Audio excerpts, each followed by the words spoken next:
Bonjour et bienvenue dans Avez-vous choisi, le podcast du vendredi qui vous invite à tout choisir dans votre vie. Je suis Oriane Savouré-Lucas, serial choisisseuse de ma vie. Dans la vie, j'ai les pieds sur terre, la tête dans les étoiles et je vous propose d'explorer avec curiosité le vaste et intrigant territoire du choix. Cette exploration, je vous y invite à travers des réflexions, des questionnements et des ressources qui m'aident à choisir ma vie, ou encore à travers une conversation que j'ai eue avec une personne que je trouve inspirante sur la question du choix. Je suis coach et j'accompagne les personnes engagées et essoufflées à révéler leur singularité et leur choix authentique pour se créer une vie sur mesure.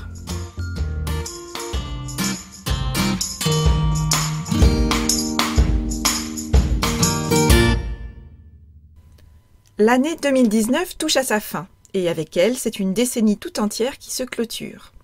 Une nouvelle décennie va s'ouvrir et démarrer par l'année 2020. C'est un nombre qui me plaît beaucoup, moi qui fais partie de ces personnes adeptes des palindromes et autres combinaisons de chiffres qu'on peut trouver sur un réveil digital, une plaque d'immatriculation, ou encore dans une date ou en l'occurrence dans une année. 2020, nous y viendrons. Mais si nous prenions le temps de vivre notre année 2019 jusqu'à son terme? Alors, ne vous y trompez pas, je fais partie de ces personnes qui sont souvent, trop souvent, dans l'anticipation et qui spontanément ont tendance à se projeter sur la prochaine étape. Être dans l'ici et le maintenant représente un effort pour moi la plupart du temps. Rien d'évident pour moi là-dedans. Je choisis cependant d'être attentive à me prêter très régulièrement à l'exercice de l'instant présent. Et je m'améliore grandement. Et j'avoue que plus la société, et notamment la société de consommation, nous invite à regarder la prochaine étape alors que celle en cours n'est pas encore achevée, plus cela a tendance à renforcer mon attention, ma vigilance et mon choix de rester ancré dans le présent. Alors, avoir déjà un pied dans l'étape suivante alors que la précédente est encore en cours, cela prend des formes multiples au cours d'une année, comme par exemple ses cartables et ses cahiers dans les rayons dès le mois de juin, la rentrée littéraire annoncée dès le mois de juin-juillet, Halloween annoncé dès la rentrée de septembre, Noël dans les rayons à peine la fête des morts passée, la galette des rois proposée dès le 26 décembre, les œufs de Pâques en vente dès le mois de mars parfois, et le régime pour le fameux maillot de bain de l'été suggéré dès le mois d'avril, etc., etc. Alors, dans l'absolu, rien de grave dans ce programme anticipé, sauf que le risque, c'est que nous vivions en rythme de ces calendriers décalés qui ne nous invitent pas à prêter attention à ce que nous sommes en train de vivre, là, maintenant, tout occupés que nous sommes à penser au coup d'après. Et donc, dans la même veine, l'arrivée de 2020 nous est annoncée depuis le mois de septembre et les rétrospectives de la décennie 2010-2019 sont lancées dans tous les domaines. Livres, films, séries, événements politiques, best-of en tout genre, bêtisiers en tout genre, fleurissent depuis un moment déjà. On oscille donc depuis déjà plusieurs mois entre les rétrospectives d'une ère achevée d'une part, 2010-2019, et la projection sur une année ronde et une nouvelle décennie qu'on souhaite prometteuse et dans laquelle analystes et commentateurs en tout genre projettent qui des espoirs, qui des angoisses, qui un mélange de tout cela d'autre part. On nous informe donc depuis déjà un bon moment que 2010-2019 c'est fini et que 2020 et la nouvelle décennie constituent un avenir déjà bien présent. 2019 est déjà has-been et 2020 qui n'existe pas encore pèse déjà lourd dans les discours qui nous environnent. Sauf qu'au milieu de tout cela, nous risquons d'oublier que l'année 2019, elle n'est pas terminée et qu'il reste encore des jours et donc des choses à vivre. 2019 n'est pas terminée, la décennie 2010-2019 n'est pas achevée et 2020 n'est pas encore là. Cet épisode est publié le vendredi 27 décembre 2019. Il nous reste donc 5 jours à vivre en 2019. 5 jours. Et si ces 5 journées étaient une formidable occasion de prendre le temps de vivre dans l'instant présent? La période de fin d'année y est souvent propice, notamment lorsque quelques jours de congé permettent de rompre avec le rythme et les contraintes habituelles. Nous disposons ici d'une occasion en or de prendre le temps d'être ici et maintenant. Nous pouvons faire le choix de ne pas subir ces 5 journées, de ne pas les vivre en version accélérée et de les investir en toute conscience. Alors, que prévoyez-vous de faire pendant ces 5 jours? Ce 27 décembre, ce 28 décembre, ce 29 décembre, ce 30 décembre et ce 31 décembre 2019. Je vous propose d'imaginer ces 5 jours comme un laboratoire d'exploration, d'expérimentation et de choix conscients. 5 journées, c'est peu et c'est beaucoup. 5 jours à l'échelle d'une année, et encore plus à l'échelle d'une décennie, cela peut sembler anecdotique. Et dans le même temps, 5 jours, cela représente 120 heures, 7200 minutes, 432 000 secondes. Il s'en passe des choses en 5 jours.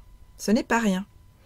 Et dans le cadre de cet épisode, je vous invite à considérer ces 5 journées comme un espace-temps non négligeable, une sorte d'îlot spatio-temporel dont vous disposez entièrement et sur lequel vous choisissez d'avoir la main. Comment pouvez-vous investir cet espace-temps dans lequel vous entrez à pieds joints aujourd'hui ?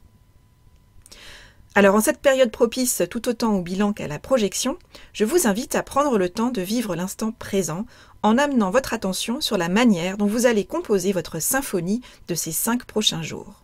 Tout d'abord, je vous invite à identifier ce que vous avez aimé jusqu'à maintenant en 2019. Et si comme moi vous aimez les bilans, vous pouvez même étendre à la décennie encore en cours, 2010-2019. Et je vous propose de choisir comment vous pouvez mettre ces ingrédients au cœur de ces 432 000 secondes. Voire à identifier comment vous pouvez renforcer la saveur de ces notes douces et sucrées. Je vous propose d'explorer les 3 domaines principaux de notre vie à chacun, c'est-à-dire l'énergie, le travail ou la contribution, l'amour ou les relations à vous et aux autres. Ensuite, si vous preniez le temps d'observer ce qui vous a manqué totalement ou partiellement jusqu'à présent en 2019, voire sur la décennie qui est encore en cours. Comment pouvez-vous ouvrir la porte et la fenêtre au cours de ces 5 prochains jours à ce qui précisément vous a manqué jusqu'à présent côté énergie, côté contribution et côté relation? Enfin, savez-vous identifier ce qui a été en trop dans votre année jusqu'à présent, ou même dans votre décennie? Comment pouvez-vous veiller à réduire la dose de cet inconfort, voire de ce poison, dans les 120 prochaines heures? Cela concerne là aussi les 3 sphères de vie principales, l'énergie, la contribution et les relations. En réalisant ce travail, à ce qui vous semble peut-être être une bien petite échelle, vous honorez en fait ce qui a constitué votre année 2019 jusqu'à présent. Vous vous ancrez dans votre présent et vous préparez activement et concrètement le terrain de l'année 2020. Je vous propose donc de porter votre attention aux détails de vos 7200 prochaines minutes et je vous invite à vous munir d'un papier et d'un crayon, n'hésitez pas à appuyer sur pause si besoin, et de répondre avec spontanéité aux questions suivantes. Au cours des 5 prochaines journées, que voulez-vous faire? Où avez-vous envie d'être? Avec qui avez-vous envie d'être? Quels mots avez-vous envie de dire? Quel comportement avez-vous envie d'adopter envers vos proches? Quelle place vous accordez-vous au cours de ces 5 prochains jours? À quoi avez-vous envie de dire oui? À quoi avez-vous envie de dire non? Comment pouvez-vous dire oui à ce qui dit oui en vous? Comment pouvez-vous dire non à ce qui dit non en vous? Qu'allez-vous manger? Comment allez-vous mobiliser votre corps, votre esprit, votre cœur? Est-ce ce dont vous avez envie? Est-ce ce dont vous avez besoin? Qu'avez-vous envie d'être, de faire, de dire au cours des 5 prochains jours afin de choisir ce qui constitue cet espace-temps et de l'investir plutôt que de le subir? On dit souvent qu'il faut soigner son entrée, faire une bonne première impression parce que tout de même la première impression est déterminante, qu'elle est souvent la bonne, etc. Nous avons tendance à nous concentrer avec beaucoup d'attention sur les démarrages, sur les débuts, et une nouvelle année fait rarement exception. Je vous invite pour ma part à soigner votre sortie. Vous disposez de 5 jours pour choisir comment finir votre année 2019. 2020 attendra. Et son démarrage sera d'autant plus serein que vous aurez pris le soin de ne pas précipiter la fin de l'année qui est encore en cours. Et si pour une fois, nous choisissions de ne pas manger la galette des rois avant d'avoir fini notre part de bûche? Et si, pour une fois, nous choisissions de ne pas aller plus vite que la musique? Reprendre en main notre propre tempo, voilà un programme que je trouve bien réjouissant pour finir une année en beauté. Qu'en dites-vous? Sur ce, je vous souhaite de passer 5 journées à la hauteur de vos envies et de vos intentions. Alors 5, 4, 3, 2, 1, partez! Comme vous le savez peut-être, je lance à compter de janvier l'atelier Avez-vous choisi, un programme de coaching de groupe en ligne sous la forme de 2 rendez-vous mensuels, 2 mardis midi par mois. Je proposerai un coaching de groupe en ligne pour explorer plus en profondeur la thématique du choix, à partir notamment des thématiques abordées dans les épisodes d'Avez-vous choisi. Si vous souhaitez plus d'informations sur cet atelier Avez-vous choisi, ainsi que sur les formules d'accompagnement individuel que je propose, vous pouvez me contacter via la page contact de mon site orianesavoureluca.com et je serai ravie de répondre à vos questions. Voilà, c'est tout pour aujourd'hui. Vous retrouverez cet épisode sur le site orianesavoureluca.com. Si vous aimez ce que je vous propose et que vous voulez faire partie de cette aventure audio, je vous invite à vous abonner à la newsletter d'Avez-vous choisi afin d'être alerté dès la publication d'un nouvel épisode.